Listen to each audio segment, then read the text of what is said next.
ఓం శ్రీకృష్ణ పరబ్రహ్మణే నమః. ఓం శ్రీ పరమాత్మనే నమః. కర్మయోగంలో కృష్ణ పరమాత్మ నీవు నీ కర్మ చెయ్యని బోధిస్తున్నాడు. బోధించేటటువంటి సందర్భంగా ఈ కర్మను యజ్ఞంగా భావించి చేయమంటున్నారు. 10 మందికి ఉపయోగపడేటటువంటి ఏ కర్మ అయితే ఉంటుందో అది యజ్ఞము అని చెబుతున్నాడు. ఇష్టాన్ భోగాన్ హి ఓ దేవా దాస్యంతే యజ్ఞభావితాః తైర్దత్తాన ప్రదాయైభ్యో యో భుంక్తేస్తేన ఏవ సహ. యజ్ఞతృప్తిని పొందివారలు మనకు ఇచ్చిన అన్నమివ్వక ఎవడు తినునో వాడు దొంగగు, ఇది నిజము సుమ్మయ్యా. అంటే యజ్ఞం చేసినటువంటి సందర్భంగా భూమి తృప్తి పొందుతుంది, అంటే భూదేవత మనకు ఫలాన్ని ఇస్తుంది. తర్వాత గాలి తృప్తి పొందుతుంది, వాయుదేవత మనకు ఫలితాలను ఇస్తుంది. వాయువు, భూమి, అగ్ని ఇలాంటివన్నీ ఫలాలు ఇస్తాయి. ఈ ఫలాలు ఎవరికి చెందాలి? అందరికీ చెందాలి. అంటే నరుల్లో ఉన్న నారాయణమూర్తికి ఫలాలు చెందాలి. అలా ఫలాలు అందరికీ చెందకుండా ఎవరో ఒక్కరే తాను స్వీకరించినట్టయితే ఏమవుతుంది? దొంగతనం అవుతుంది అంటున్నారు కృష్ణ పరమాత్మ. అంటే నీకు చేసినటువంటి పని వల్ల కలిగినటువంటి ఫలితం ఏదైతే ఉన్నదో అది అందరికీ అందాలి. యజ్ఞ తృప్తిని పొంది వారలు మనకు ఇచ్చిన అన్నమివ్వక ఎవడు తినునో వాడు దొంగగు, ఇది నిజము సుమ్మయ్య. ఎంత బాగుంది చూడండి. అంటే మనిషిని తాను ఒక్కడిగా జీవించకుండా, స్వార్థంతో బతకకుండా, చిన్న బొజ్జకు శ్రీరామరక్ష అనుకుంటా తన కడుపు నిండితే చాలు సర్వదారిద్ర్యాలు పోయినాయి అనేటటువంటి భావన కలగకుండా 10 మందికి పంచడంలో ఉన్నటువంటి ఆనందం ముఖ్యం అని చెప్తున్నాడు కృష్ణ పరమాత్మ అర్జునునితోటి. అందుకే యజ్ఞశిష్టాశినస్సంతో ముచ్యంతే సర్వకిల్బిషై భుంజతే తే త్వగం పాప ఏ పంచాత్మకారణాత్ అని బోధిస్తున్నాడు కర్మయోగంలో. యజ్ఞమున శేషాన్న భాగము తిన్నవాడే పాపముక్తుడు, తమ నిమిత్తమే తిన్నవారలు పాపమే తిన్నట్టు అగును. ఎందుకు ఇంత గట్టిగా బోధించడం అంటే, రేపటి నాడు ఈ యుద్ధంలో నీవు జయించినట్టయితే ఈ జయించినటువంటి కర్మ ఫలం నాకే చెందాలి అని అర్జునుడు, నేనే సింహాసనం మీద పోయి కూర్చుంటాను, ధర్మరాజు లేడు, భీముడు లేడు, నకులుడు లేడు, సహదేవుడు లేడు, ఇంకా ఎవరూ లేరు, ఎవరికి చెందదు ఇది అనుకునేటటువంటి ఒకానొక వాతావరణం ఏర్పడవచ్చు కదా. ఎవరైతే ఒక పని చేస్తారో ఆ పనికి వచ్చినటువంటి ఫలితం అంతా నాకే చెందాలి అనుకుంటే ఎట్లా? ఓ కార్యాలయం ఉంటుంది ఆధునిక కాలంలో. ఆ కార్యాలయంలో ఒక పెద్ద మనిషి అధికారి ఉంటాడు. ఆ అందరి చేత పనులు చేయిస్తాడు. చేయించిన తర్వాత వచ్చినటువంటి ఫలితం అంతా తన ఒక్కరికే చెందాలి అనుకుంటే ఎట్లా? ఎందరు పనిచేశారో అందరికీ ఆ ఫలితం దక్కాలి. అందరికీ కూడా నెలవారీ జీతాలు ఇవ్వాలా లేదా? వాళ్లకు దినకర్మ నడవడం కొరకు, దినచర్య నడవడం కొరకు వాళ్లకు అన్నం, నీళ్లు, అన్ని సౌకర్యాలు కలగాలా లేదా? ఎంత గొప్ప తత్వాన్ని బోధిస్తున్నాడో చూడండి. కాబట్టి మొట్టమొదలే అర్జునుని యొక్క మనస్సును ఈ విధంగా సంసిద్ధం చేయడం. యుద్ధానికి వెళ్ళడానికి ముందే, అంటే యుద్ధంలోనే ఉన్నారు వాళ్ళు, అంటే యుద్ధం చేయడానికి ముందే ఈ రకంగా సంసిద్ధం చేసేసి శేషాన్న భాగము అందరూ తినాలి అన్నాడు. అంటే యజ్ఞ ఫలితంలో వచ్చినటువంటి ఏ అన్నం ఉంటుందో ఆ అన్నం అందరిది, ఒక్కరిది కాదు. ఒక్కడు తిన్నట్టయితే అది పాపం తిన్నట్టే అవుతుంది అని బోధిస్తున్నాడు కృష్ణ పరమాత్మ. ప్రాణులందరూ భగవత్ స్వరూపులే అని చెప్తున్నారు. అంటే మనకు సోహం అని ఆదిశంకరుల తత్వం ప్రపంచంలో బాగా వ్యాపించిన తర్వాత, అద్వైత ఫిలాసఫీ, అద్వైత వేదాంతం వ్యాపించిన తర్వాత సహా ఆ పరమాత్మ అహం నేనే.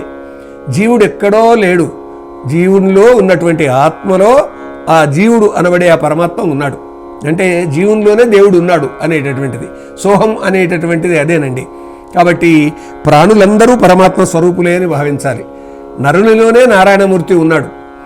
గీతలో ఒక దగ్గర, అంటే 18వ అధ్యాయంలో చెప్తారు కృష్ణ పరమాత్మ, ఈశ్వర సర్వభూతానాం హృదయే అర్జున తిష్టతి భ్రామయన్ సర్వభూతాని యంత్రారూఢాని మాయ అంటారండి.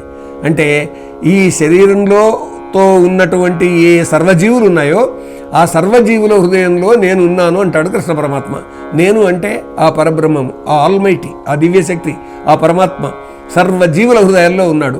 అంటే నరుడే నారాయణుడు, జీవుడే దేవుడు. ఎంత గొప్ప తత్వాన్ని ఈ విధంగా చెప్పారో చూడండి. అయినా కానీ మనిషి ఒకరి మీద ఒకరు దాడి చేస్తారు. ఒక దేశం మీద మరొక దేశం దాడి చేస్తుంది, ఒక దేశాన్ని ఆక్రమించుకుంటుంది, మరొకరిని బానిసగా మార్చుకుంటాడు మనిషి తన అధికార అహంకార దృక్పథంతో. అవన్నీ వద్దు అంటున్నారు కృష్ణ పరమాత్మ.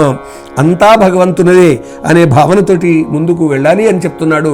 మనకు తెలుసండి, ఈశావాస్యోపనిషత్తులో ఈశావాస్యమిదం సర్వం యత్కించిత్ జగత్యాం జగత్ అని ఉపనిషత్తు చెప్తుంది, ఈశావాస్యోపనిషత్తు. అంటే అంతటా వ్యాపించి ఉన్నటువంటి వాడు పరమాత్మ అనేది. అందువల్ల భూత కోట్లు ఎన్ని ఉండనిగాక అన్నీ కూడా తాము బ్రహ్మార్పణం, కృష్ణార్పణం, రామార్పణం, శివార్పణం అని ఏ విధంగా భూతకోటి తృప్తి కొరకే నేను చేస్తున్నాను అని కార్యక్రమాలు చేయాలి అనేటటువంటిది భావించినట్టయితే మనిషిలో స్వార్థం అనేటటువంటిది రాదు అని చెబుతూ అదే యజ్ఞకర్మ అవుతుంది. యజ్ఞశక్తి ఏది అంటే భగవంతునికి నివేదనం చేయడం. భగవంతునికి నివేదనం చేయడం ఎలాంటిది అని అంటే త్యాగం చేయడం, పరోపకారం చేయడం మొదలైనటువంటిది. అందుకే దేవయజ్ఞం చేయండి, దేవతలను తృప్తిపరచండి అంటే ఈ పంచభూతాలను. పితృయజ్ఞం చేయండి, తల్లిదండ్రులను తృప్తిపరచండి. తర్వాత నృయజ్ఞం చేయండి, ఇతర అతిథుల్ని తృప్తిపరచండి. తర్వాత బ్రహ్మయజ్ఞం చేయండి, ప్రపంచాన్ని తృప్తిపరచండి. ఈ విధంగా అందరినీ తృప్తిపరచండి. భూతయజ్ఞం చేయండి అంటే ప్రాణులు ఉంటాయి కదా, చీమ, దోమ, ఏనుగు, ఇవన్నీ కూడా, ఈ ప్రాణులన్నీ కూడా తృప్తి చెందాలి. ఇలా తృప్తి చెందినప్పుడే యజ్ఞఫలం అందరికీ అందినట్టు అవుతుంది అనేటటువంటి చెప్పేసి కృష్ణ పరమాత్మ భక్తి భావనతోటి కర్మ చేయండి. ఈ భక్తి భావనతో చేసినటువంటి కర్మ వల్ల వచ్చినటువంటి ఫలితం అందరికీ చెందుతుంది అని ఈ విధంగా బోధించి అర్జునుని యొక్క మనస్సును ప్రశాంతపరిచి తాను చేయవలసినటువంటి కర్మము ఏదైతే ఉన్నదో ఆ పని చేయడానికి సంసిద్ధమైనటువంటి మానసిక స్థితిని అతని కలిగించడానికి ప్రయత్నం చేస్తున్నాడు. ఆ ప్రయత్నంలో తప్పకుండా సాఫల్యం చెందడం అనేది జరుగుతుంది అనేది గీత ద్వారా మనకు తెలుస్తుంది. ఎందుకొరకంటే ఫలితాలు అందరికీ తెలిసినటువంటివి.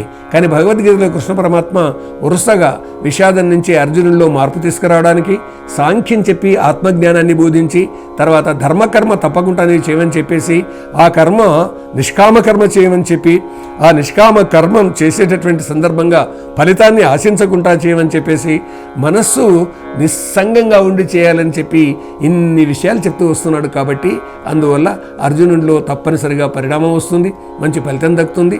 తన ధర్మకర్మ తాను చేయడానికి సంసిద్ధుడవుతాడని మనం భావిద్దాం, అందులోని మంచిని స్వీకరిద్దాం. ఎత్ర యోగేశ్వర కృష్ణో ఎత్ర పార్థో ధనుర్ధరః తత్ర శ్రీ విజయో భూతి ధ్రువా నీతిర్మతిర్మమ.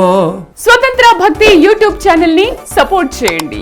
మీకు ఈ వీడియో నచ్చితే లైక్ చేయండి, మీ స్నేహితులకు శ్రేయోభిలాషులకు షేర్ చేయండి, మీ అభిప్రాయాలను కామెంట్ చేయండి. సబ్స్క్రైబ్ చేయడం మాత్రం మర్చిపోకండి. స్వతంత్ర భక్తి యూట్యూబ్ ఛానల్.